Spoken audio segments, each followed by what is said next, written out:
திருப்பத்தூர் மாவட்டம் ஆம்பூர் அருகே மின்கசிவு காரணமாக கோழி பண்ணையில் தீ விபத்து ஏற்பட்டதில் 10 லட்சம் ரூபாய் மதிப்பில் 5000 கோழிகள் தீயில் எரிந்து நாசமாகின. இந்த கோழி பண்ணை அரங்கல் துருகம் பகுதியைச் சேர்ந்த விவசாயி துரைமுருகனுக்கு சொந்தமானது. இந்நிலையில் அதிகாலையில் அப்பகுதியில் சூறைக்காற்றுடன் லேசான மழை தொடங்கியபோது கோழி பண்ணையில் வைக்கப்பட்டிருந்த மின் இணைப்பு பெட்டியில் மின்கசிவு ஏற்பட்டு தீப்பற்றி எரிந்தது. சம்பவ இடத்திற்கு வந்த தீயணைப்புத் துறையினர் பல மணி நேர போராட்டத்திற்கு பிறகு தீயை அணைத்தனர்.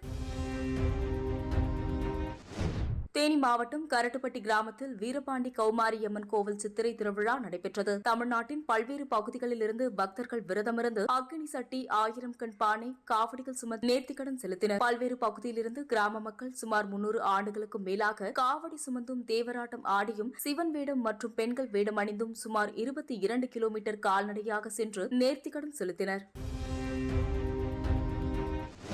திருவள்ளூர் மாவட்டம் பொன்னேரி அடுத்த பழவேற்காட்டில் கடல் சீற்றம் ஏற்பட்டதால் சாலையில் 3 அடி உயரத்திற்கு கடல்நீர் புகுந்ததால் போக்குவரத்து பாதிக்கப்பட்டது. நேற்று மாலை முதல் சீற்றத்துடன் காணப்பட்ட நிலையில் இன்று சாலை முழுவதும் கடல்நீர் புகுந்ததால் பெரும் பரபரப்பு காணப்பட்டது. தடுப்பணை மற்றும் பாலம் கட்டி தர வேண்டும், போக்குவரத்திற்கு நிரந்தரமாக வழிவகை செய்ய வேண்டும் என அப்பகுதி மக்கள் கோரிக்கை விடுத்தனர்.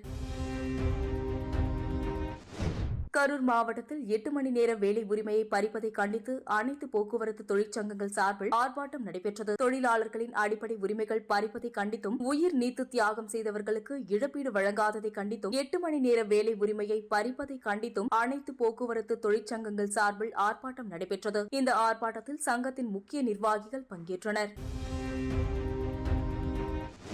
ராமநாதபுரம் மாவட்டம் முதுகுளத்தூர் கடலாடி சுற்றுவட்டார பகுதியில் சூறைக்காற்றுடன் கனமழை பெய்ததால் விவசாயிகள் மகிழ்ச்சியடைந்தனர். ஆப்பனூர், ஏனாதி, ஒருவேனதல், பூனவாசல், பொதிக்குளம், கிடாத்திற்கு, சித்திரங்குடி உள்ளிட்ட முதுகுளத்தூர் கடலாடி சுற்றுவட்டார பகுதிகளில் இடிமின்னல் சூறைக்காற்றுடன் கோடை மழை அரை மணி நேரம் பெய்தது. இந்த மழையால் வெப்பம் தணிந்து குளிர்ச்சி நிலவியது. இதனால் விவசாயிகள், பொதுமக்கள் மகிழ்ச்சியடைந்தனர்.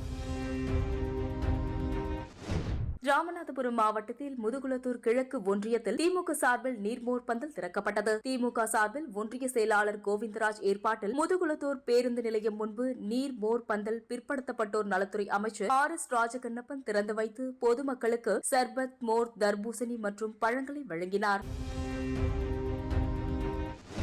சேலத்தில் தேசிய மாணவர் படையினருக்கான தேர்வு முகாம் 4 மாவட்டங்களைச் சேர்ந்த கல்லூரி மாணவ மாணவியர் ஆர்வமுடன் பங்கேற்றனர். தேசிய மாணவர் படையின் 12வது பட்டாலியன் சார்பில் தேசிய அளவிலான முகாமிற்கு தேர்வு சேலம் இருபாலர் அரசு கலைக்கல்லூரியில் நடைபெற்றது. இதில் உள்ள 16 கல்லூரிகளைச் சேர்ந்த மாணவ மாணவிகள் கலந்து கொண்டனர். சுகாதார பழக்கங்கள், துப்பாக்கி சுடுதல், தடை தாண்டும் ஓட்டம், நுண்ணறிவு திறன் மற்றும் மேப் வாயிலான இடத்தை கண்டறிதல் ஆகிய திறன்களின் அடிப்படையில் நடைபெற்ற இந்த தேர்வு முகாமில் மாணவர் மாணவியர் ஆர்வமுடன் கலந்து கொண்டனர். சேலத்தை தலைமையிடமாக கொண்டு செயல்படும் 12வது பட்டாலியனில் 46 கல்வி நிறுவனங்களைச் சேர்ந்த 4000 தேசிய மாணவர் படை வீரர்கள் இருப்பதாக தெரிவிக்கப்பட்டுள்ளது.